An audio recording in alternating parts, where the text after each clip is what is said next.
I got it. You ready? Yep. Ready. Hey guys, my name's Katt. This is my best friend Sierra, and this is All the Things.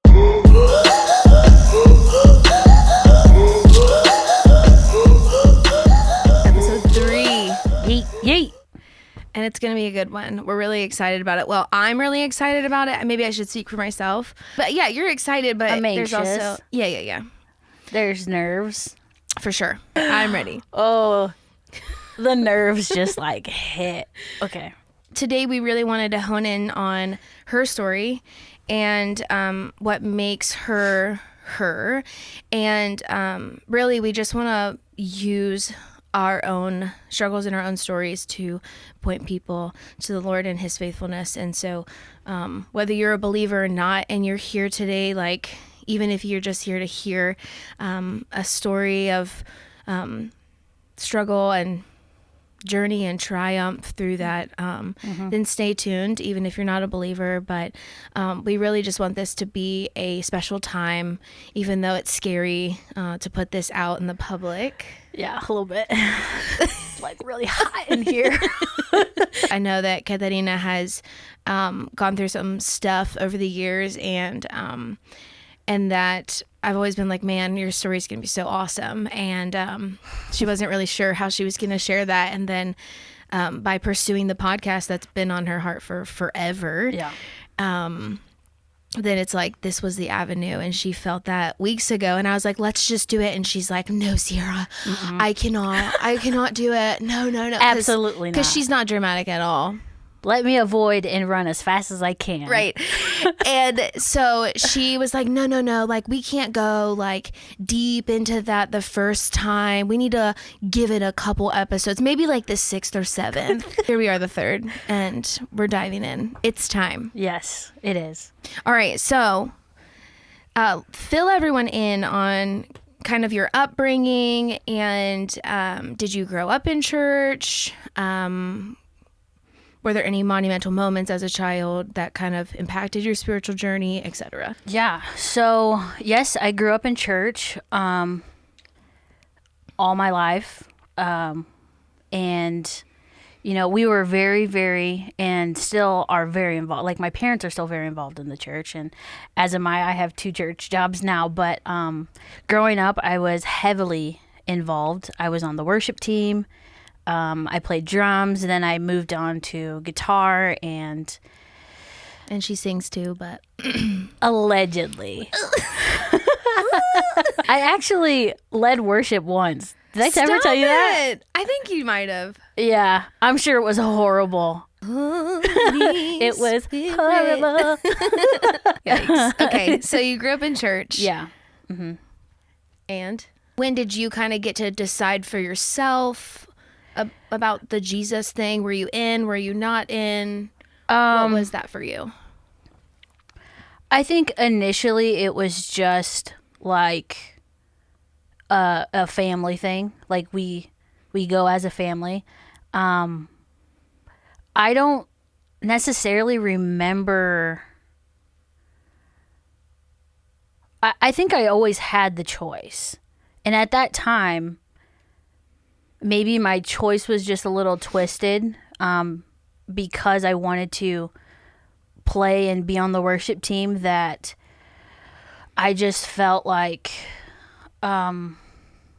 this is just what you do. I mean, my whole family goes to church. Like, that's just what we do. And I said, okay.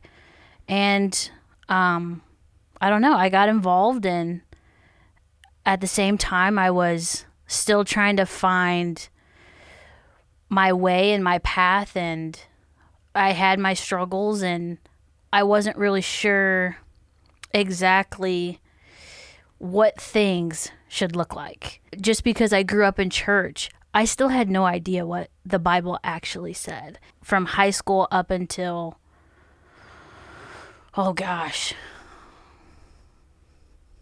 this past year, or more last year, but this past year, that I really, really struggled with homosexuality, and I was living 2 different lives. I was in a relationship for 4 years without anyone really knowing except for close friends in high school. Right. It was such a weird, I don't know. It was just weird. Like, I didn't know anything. And it was just all off of, thoughts were just like, well, the Bible doesn't teach you this. It teaches that it's wrong. And the church says that it's wrong. And I'm over here like, okay, but this is my struggle, and I don't know what to do with it. Yeah. So it was just, I don't know, it was just a weird time, and I didn't know how to navigate that. How would you say your relationship with the church was altered? Did you feel yourself not wanting to go to church or not feeling accepted in church? Or did you feel like you still just played the part in church throughout all of that, and then just felt like, how do I navigate this pull in this direction towards, being in a relationship with this girl versus I know this is not what's taught? How did that change your perspective into church? I definitely felt shame, and it was weird because I was going to church, but then the rest of the days, besides Sundays and Wednesdays, because that's when we had church back home, that I was just living this lifestyle. So it was just more of like playing the part, going to church, and because people already didn't know, it like didn't really matter in my head. And would you say the shame you felt was like self-inflicted, like it was more of a convicted, like, I know this is wrong, or you felt shame from, like, specifically from people in church? No, this is wrong. Okay. Internal. This is wrong. In my head at that time, it was a comfort of like, no, this is what I'm comfortable in. In the thought of, this is just how I am. And on the other side of that, the struggle was maybe knowing what people in the church think or how they think. So maybe it was a little bit of both. Okay. Yeah. Because people can have different shame. It can be like, I went to church and people talked down to me and shamed me for my sin versus I just knew that this was wrong and I was struggling because I didn't want to have this desire or this sin that I felt was like, and so then I'm just ashamed of it, but I don't know how to navigate it, and I don't feel safe enough to share it. Yeah. To navigate it. Yeah, for sure. So at what age were you struggling with the idea, or where did those thoughts come from? When did you start noticing a difference in your thought patterns? I think my freshman year. And I can't remember like the why to the freshman year. Point. Yeah, I don't remember like a specific turning point. I'm like genuine. I don't know this. Was it just because she was interested in you? So it was just like there was an interest and you're like, oh, like I never thought about it because I hadn't had girls interested in me before. Maybe there was an underlying like, oh, someone's interested in me, like they want to get to know me, and like everyone wants to be wanted. Yeah, and it was different, and I didn't know how to navigate it because up to that point, no guy had ever been interested. So like getting any sort of interest was like, oh, okay. So there's two parts that are important. Is that one, the attention aspect. Yeah. And there are a lot of people and their stories that, attention is better than no attention, it seems. And we live in a culture that's like that as well. Like, if I can, even if it's not what I intended, like I'd like a guy to notice me, but if guys aren't noticing me and girls do, then there it is. Like, we're going to navigate it. And so I know that's a lot of people's story, and that's the first part. But I didn't really know that because I don't think I've ever asked you that, of like where it shifted. I never asked you that. Oh, yeah, you've never. No. The second part is that there was an identity crisis because of childhood trauma that had happened with a family member, a male family member. Yeah, growing up. So that leads into a lot of self-identity issues as well. Yeah. That women are safer Yes. Because men are not safe. Yes. And you would say that's true for you. Yeah. I knew that it happened. I knew that it was wrong. But Wrong. she makes fun of me because I say wrong. I put a K. On anything with an NG. Wrong. Okay, anyways. I knew that it was wrong. But it just never... I guess... I don't know. Like, it just never... surfaced. It never surfaced, ever. It was definitely a mind shift game that happened without even knowing that was the cause and the issue. Right. Initially. You didn't even remember that it happened until when? Until 2018, I think is when it surfaced. But then after that, it was like, I don't know, I just suppressed it even more, I guess. Right. So then, and yes, in therapy. And when it was brought out in therapy, you're like, it makes so much sense. Oh, yeah, of That course. makes so Like, much sense. why wouldn't that be the underlying issue? Right. And so the correlation brought a lot of healing of like, oh, maybe this does have an impact into the whole story, right? So Yeah, that was the time of really not really caring about life. And I was just drinking and smoking to suppress all of these different feelings that I had. yeah. Okay, so let's so those are the two things that kind of brought about the identity crisis. Yeah. So let's like bring that into high school relationship for 4 years, and then what happened? So that ended. And I kid you not, I was just thinking about this today.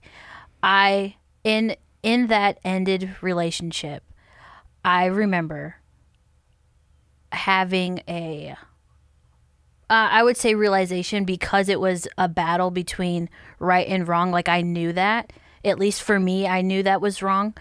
I remember when that relationship ended, I had dropped everything, and in the moment, keyword, in the moment, I had surrendered all things, and I wanted to just go home, be in my home church, and I was like, Lord, I'm yours. And when it didn't really work out like that, because I can't just leave college because a relationship ended, there was a turning point in which, because it didn't go my way, I said, all right, fine, then I won't continue this relationship with you. And With the Lord, you mean? with the Lord, yeah, sorry. With the Lord. And that's when the smoking started, because I was just suppressing all the feelings, because it didn't make any sense to me that the relationship just ended out of nowhere, and that I wasn't, I guess, wanted back home. In my head, I wasn't. And I said, then for what? Like, then why continue even a relationship Right. with the Lord? So would you say that was your turning point of like, I'm turning my back on the Lord? Like, Yeah. I just surrendered it and you didn't come through for me, like, Yep. because you couldn't go home and you wanted to. And Yeah. It was definitely a turning point. And then things kind of shifted for me when I was looking for an internship. And I just felt this tug and this pull to go back to church and also do my internship within a church. Yeah. And I said, okay. I was like, all right, if this is what you want, then I will do this. And I did find that internship, and in the beginning of 2016, I remember I recommitted my life to the Lord. And I said, I'm not playing this game again of living two different lives. Mm-hmm. And I give it to you. And that's when I got the internship at the local church. And that's when you met me. And that's when I met you. Let's go into your relationship with smoking and smoking. Weed. Yes. Weed to suppress. So a little bit here and there. But when I moved and got the internship here in Grove City, that's when I wasn't smoking. For at least that summer, we became friends. Oh, yes. We became friends, and I smoked a couple times. She showed up high one time. I think you did. I did? I think you should. And I said, this is not acceptable. Don't ever I don't remember come that, around but that me makes if sense. you're high ever again. I was like, listen, I have a non-negotiable. Like, you can make your choices, but if we're going to be friends, you cannot bring that stuff around me, and you cannot be high when we're hanging out. And you were like, okay, all right. And so like it was pretty early on too, because I wanted to be your friend. Was it really? Yes. And then, cause I don't remember this. Well. Yes. But I mean, it makes sense. And you were like, okay, I won't do it again, like around you. Yeah. And you respected that. Yeah, I did. And I think I don't think I really smoked. Yeah, I think during you were that good. time. Yeah, because I just like I you were at the wanted church and- I didn't want to live the double life, and I had my moments of fall, but excuse me. Well, and you didn't want to like get let go from that internship too. Like you didn't want to risk. Yeah. But okay, so you had the internship in 2016. We became friends, and I had a strict policy if we were going to hang out, and then we were hanging out all the time. So yeah, I had no time. I had no time to find my way to get weed and smoke. Yeah, and we've talked a little bit about how the Lord just like I just know. I just know. Y'all, I can't do a single thing without this one. Just knowing. Like, I could just be sitting in my living room and I'll just be like, I think Katharina's doing something she shouldn't be. And I'll text her. I'll be like, what you doing? Where you at? What you did? And yeah. It's dumb. Like, it's crazy. It's so dumb. It's so awful because I don't like it. But, like, in all reality, it's really good. Oh, my gosh. December of 17 is when we had our fallout. And so the accountability was gone. I was gone. Right. And I was living with a family, and I was going to church at that time. Like, did you waver in your relationship with the Lord after committing again in 2016? Were you still dabbling in homosexuality? And how did that affect your relationship with the Lord and your substance abuse? It was September of 18 that I moved out on my own, and I was working full-time at Menards. I was a manager there. You had your own apartment. I had my own apartment, and that's when it all went downhill. So all sorts of accountability and out the window. Like Bye, not going to church. The family that I was living with, there's no reason to not do whatever I want anymore. So I went in full force.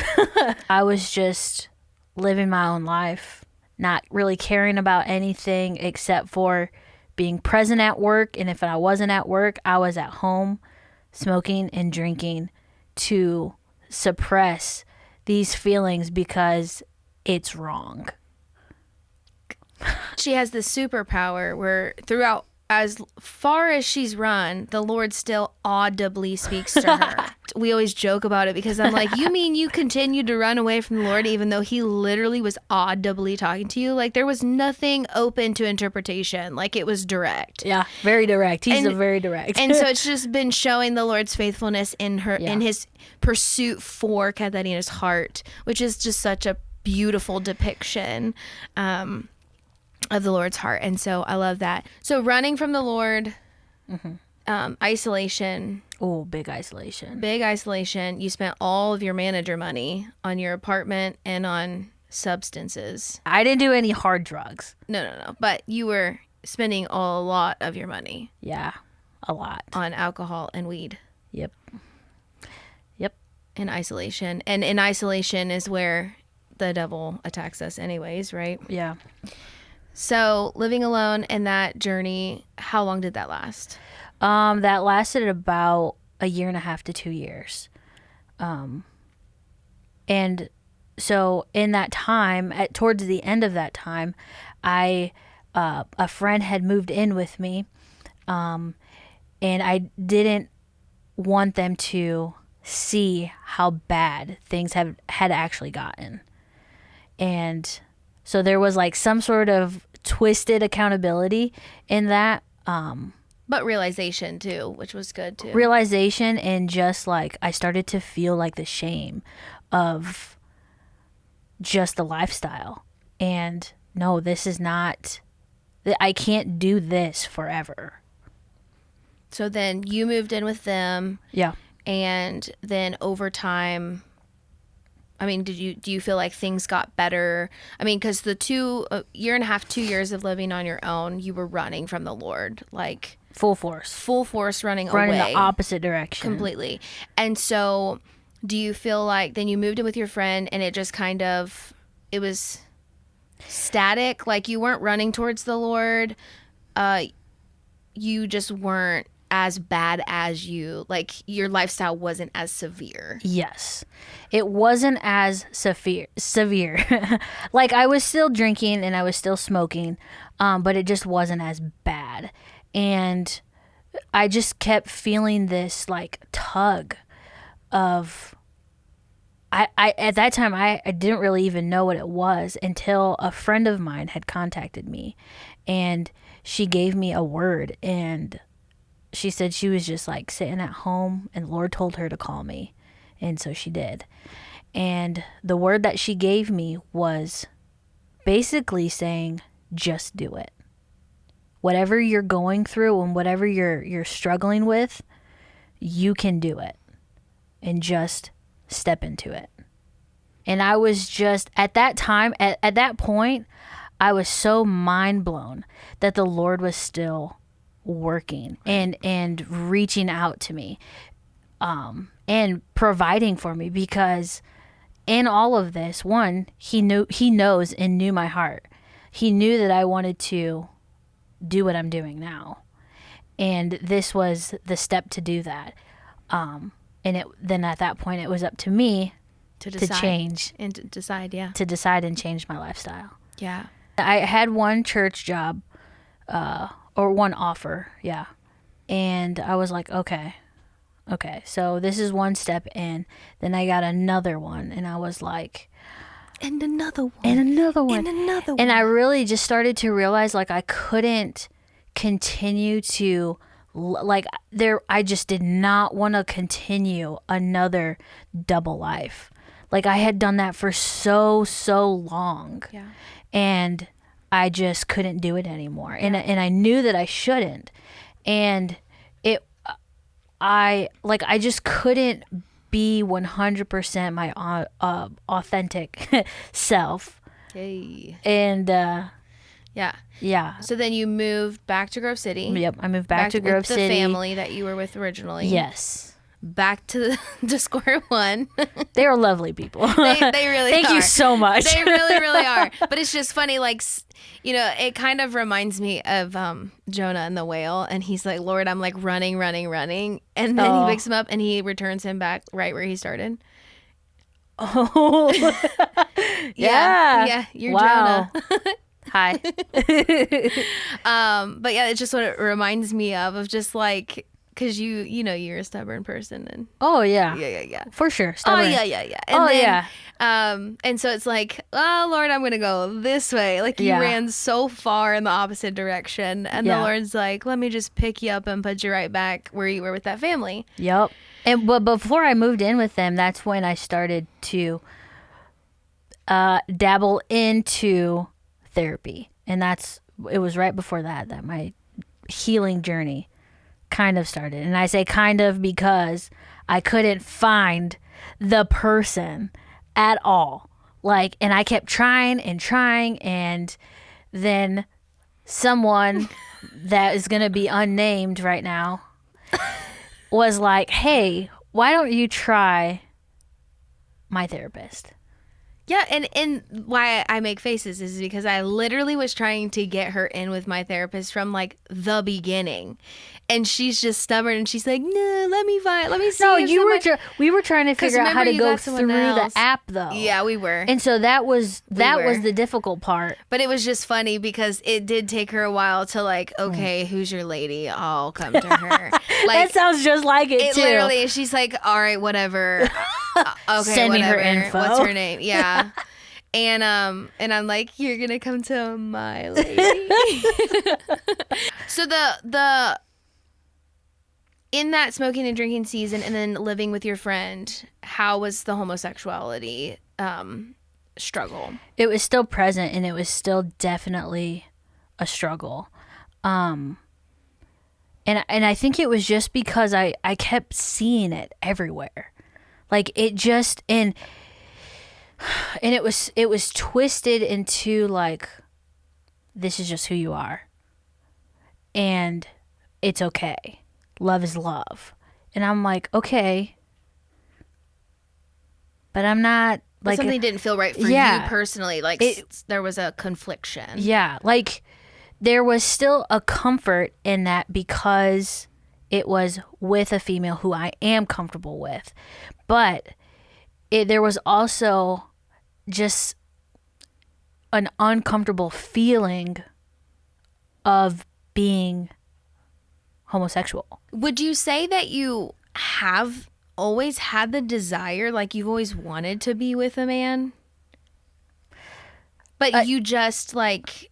I don't know. It's just like women are safer, but you're like, no, I want to get married. Like I want to have a family. I want to be I see myself with a man. It's just, can't do it. You know what I mean? Yeah. Like it's so scary that it's like almost paralyzing, that it's like, I don't even want to dabble in that. So if this is safer, then I can do just this. Yes. And I'm all about the comfort. Mm-hmm. Yeah. I'm all about staying comfortable and not changing anything unless I have to. Yep. Yep. I said it. So you moved back here. You started working at a church. Yeah. And you started therapy. Yeah. And so you were pursuing the Lord, yes or no? Or you were just trying to get healing from trauma? You were more focused on the tangible trauma versus the spiritual? I was very focused on the tangible and like just trying to get my mind right because it was just not. And I like, it was literally just a day by day type of thing for me for 10 months at least, if not a full year. Yeah. What did you learn in therapy that has brought you to where you are now? One word is literally coming to mind in all of this. Does it start with an S? Yeah. Surrender. Oh, I said it. Okay. Sorry. If you've been listening, you know how much I don't like that word. But I think I think I just realized that I do know how to surrender, and I have been doing it for a long time.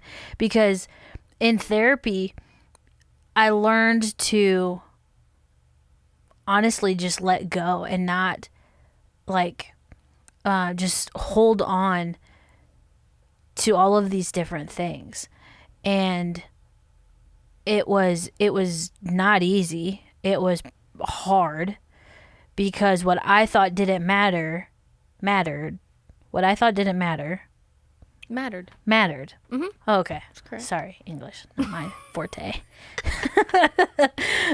Yeah. At all. And it did. So there's still a lot that I'm learning, but there's so much that I'm learning about myself that has just helped so much. Which aspects would you say that you surrendered, if not all of them? Yeah, I surrendered. I surrendered the childhood trauma. I surrendered broken relationships. I surrendered homosexuality. I surrendered substance abuse, and and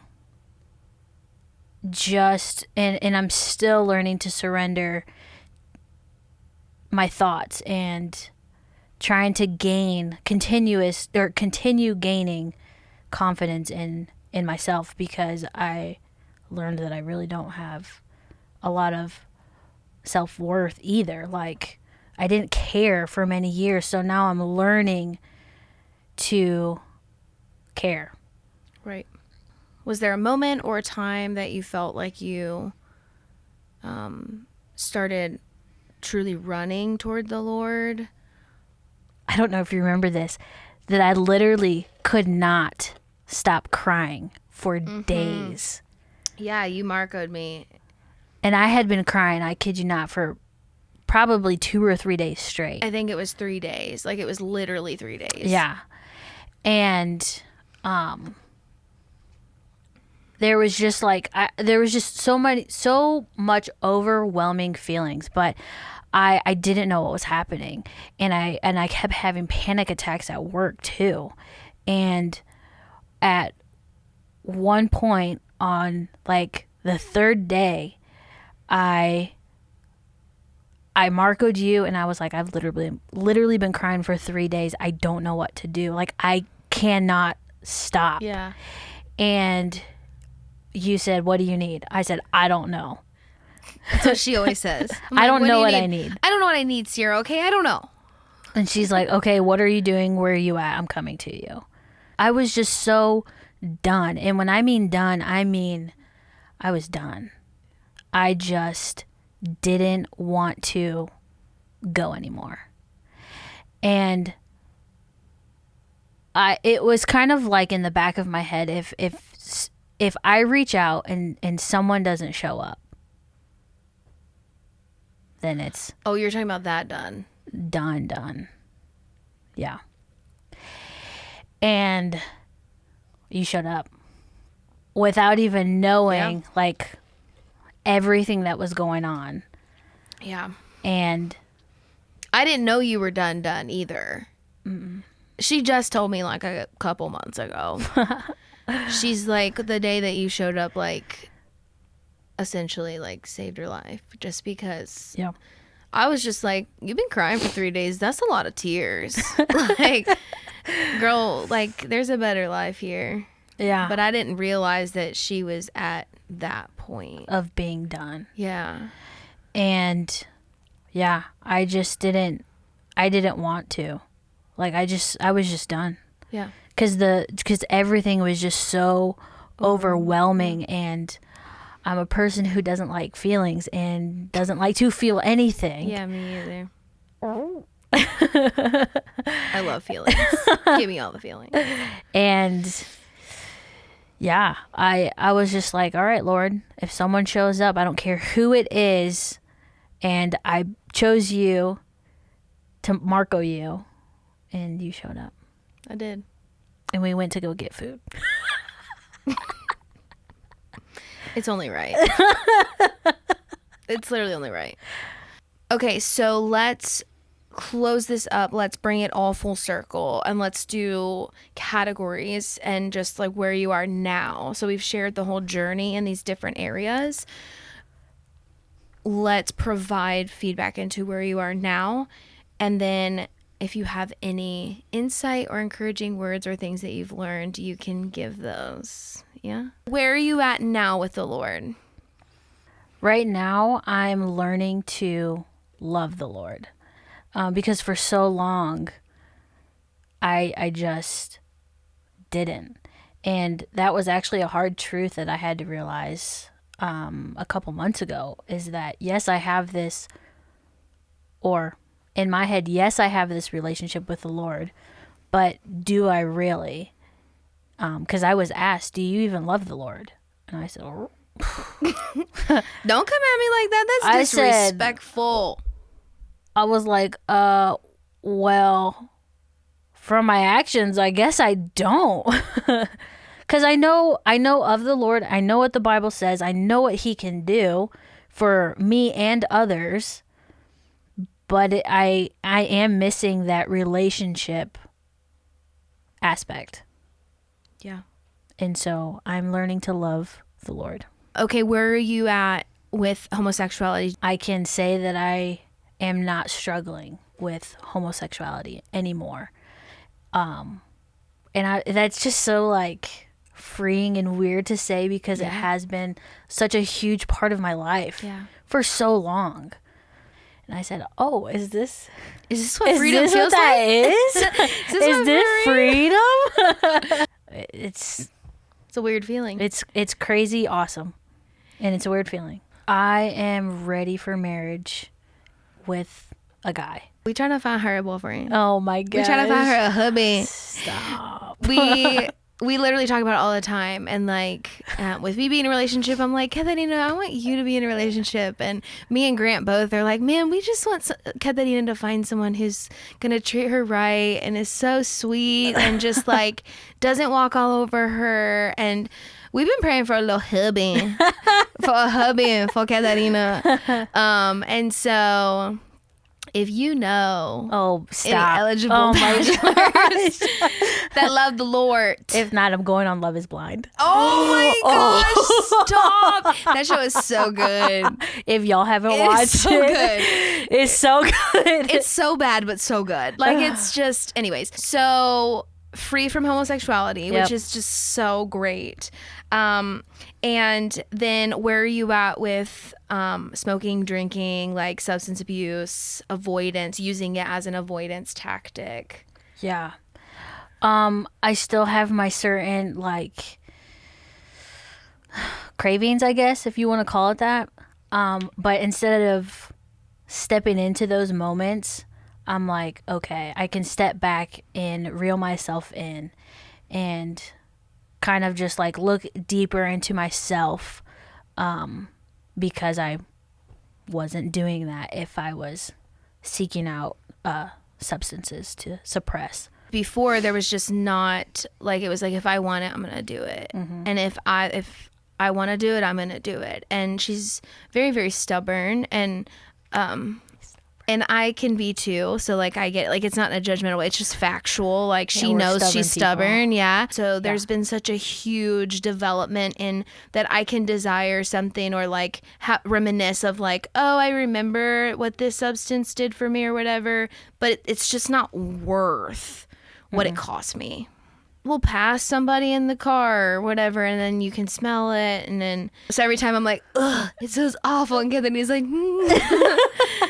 my past life is like, just saying what hi. a time. Yeah. I think that's the 3 that we talked about. Yeah, and I just love what I do, so I don't want to ruin anything. Yeah, there's a lot more, because you've gained so much, not only like wisdom and knowledge and peace from the Lord and healing and all of that, but also the way that he has opened doors. I mean, you wanted to quit Menards for a while just because you knew that your heart was in audio, and just the way, we could tell that story another time, but just the way that the Lord, like, you know, and I was like, come work at Cross League. And so, and so now, like, you do audio and media as both your jobs. Yeah. And now I've started my own business and doing all of these things. All the things.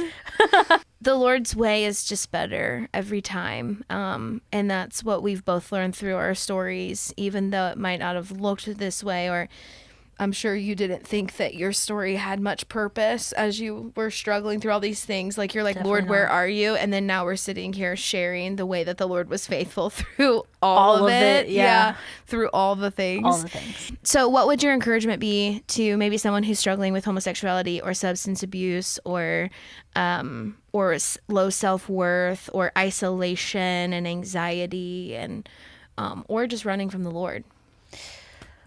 I would say, you know, anyone who's struggling with anything, reach out to someone. Like, reach out to someone that you trust, and go to therapy. Like, it's okay. It's okay that you're struggling with these things.